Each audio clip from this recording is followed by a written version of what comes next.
Hey YouTube universe, I just thought I'd do a little video today about how I roast my own coffee in my garage.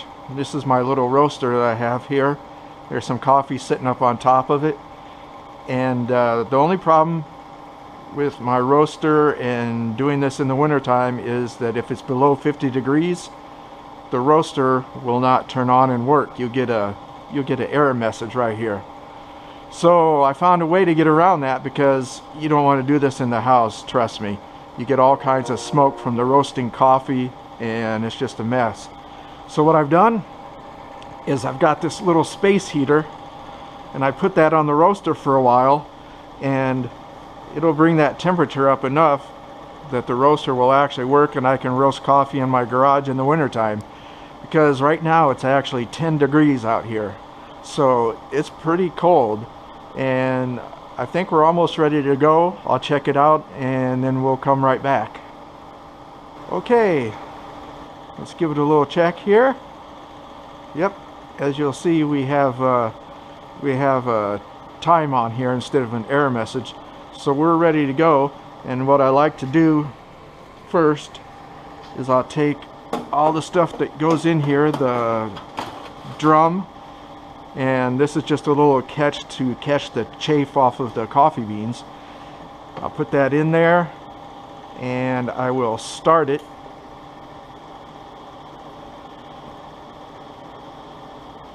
And actually let it get warm for a little bit.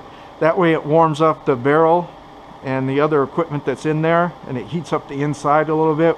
When it's really cold outside, it's a good idea to heat up the inside before you actually start roasting. Otherwise it takes too long to start heating up. And this timer will only go for so long.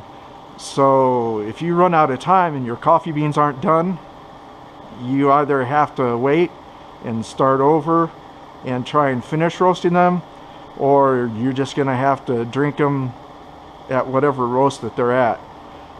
So we'll let that warm up for just a little bit. I usually let it go for about 1 minute, and that's usually good enough. So we're getting down to about a minute. It starts off at 18 and we're at 17 now. So those should be at least a little bit warm. And then we'll load our barrel here.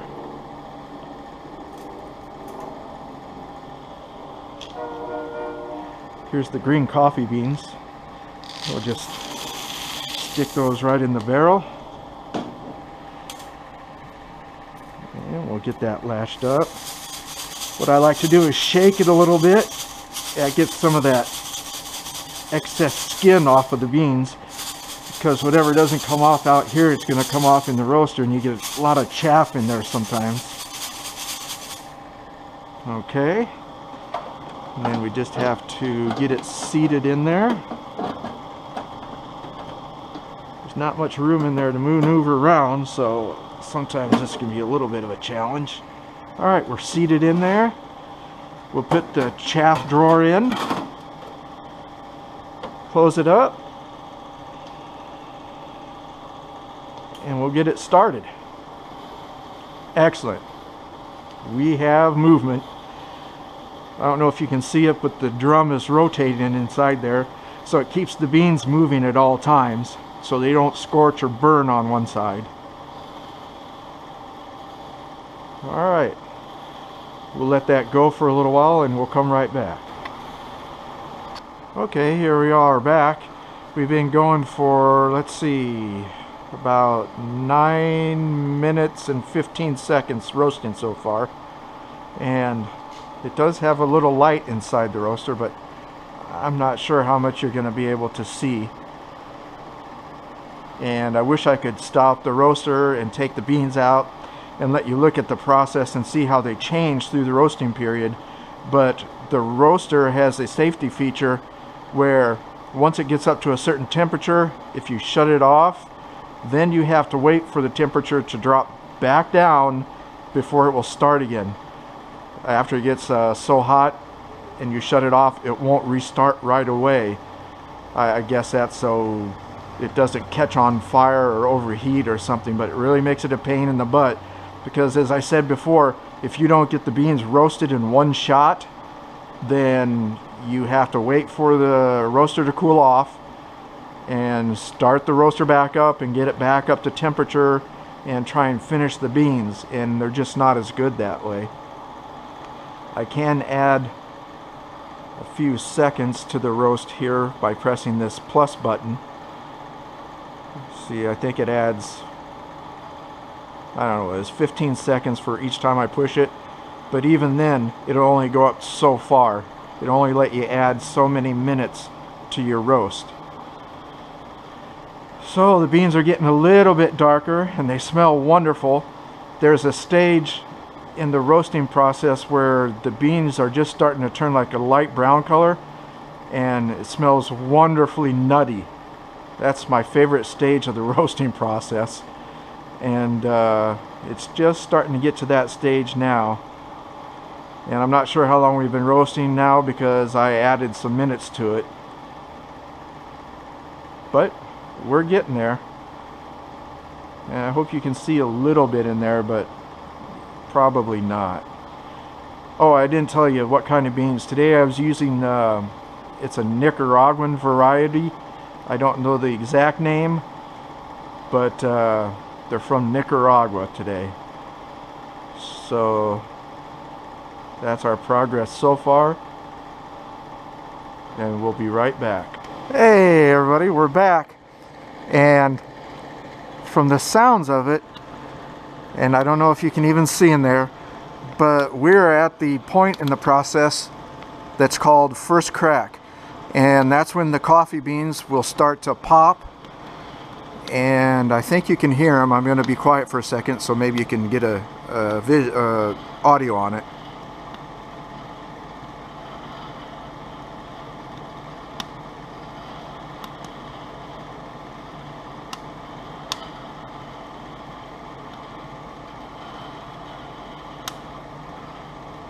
Okay, hopefully you heard that.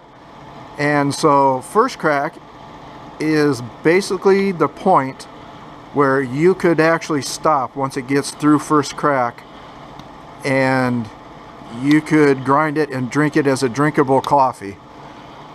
A lot of people, myself included, will let it get to at least second crack. It all depends on how dark you want your roast. When it just gets through first crack, it's a very light roast.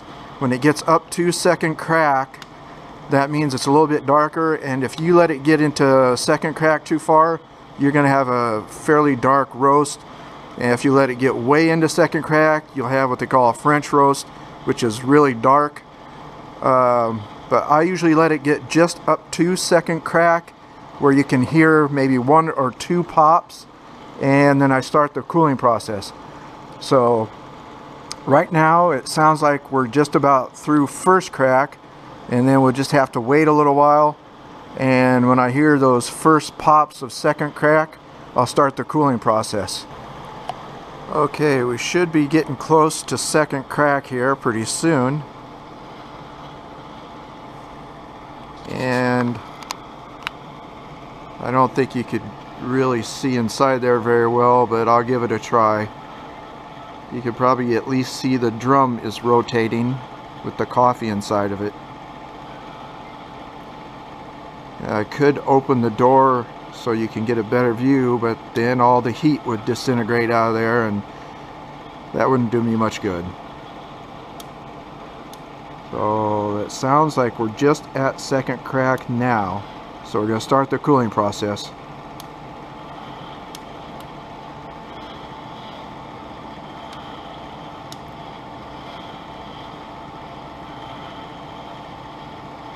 And I tried to be quiet for a second there to see if you could hear the second crack. But now we're cooling, and that'll cool for about 13 minutes in there so that we can remove the drum. And then our coffee is roasted. And I'll show you what it looks like. As you can see, our roaster is done with the cooling cycle.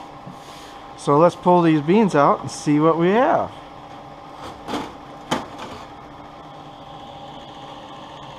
And you can see some of the chafe that was caught by the chafe tray there. We'll take that out and dump it out in just a minute. But let's see what these beans look like. If I can get it out of here.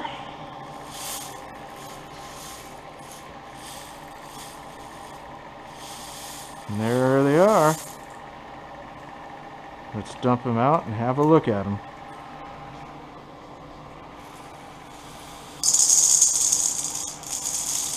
Oh yeah, that is gorgeous. Look at that. And it doesn't get much fresher than that for roasted coffee. We're going to put that down right there for a second. What I usually do is I'll take these out and I'll try and blow some of the chafe off of them. It's not necessary, you could grind it. It'd be just fine, it's not going to hurt anything in your coffee. But just make a few passes from container to container, and hopefully you can see that the wind blows a lot of that chafe that's still on there right off. That looks good. We get a good shot with some good lighting. And look at that. There's our coffee. Absolutely fresh roasted coffee. I'll take that in and I can either grind it tonight or I can let it sit for a day and let some of the gases come off of it before I grind it. What you don't want to do is take these coffee beans right now as they are and put them in like a mason jar and close the lid really tight, because there is a chance that that jar will explode, because fresh roasted coffee beans give off gases for a little while and they will expand inside that jar and it could explode. So you just leave the jar's lid kind of loose for a day or two and then you should be alright. Isn't that beautiful?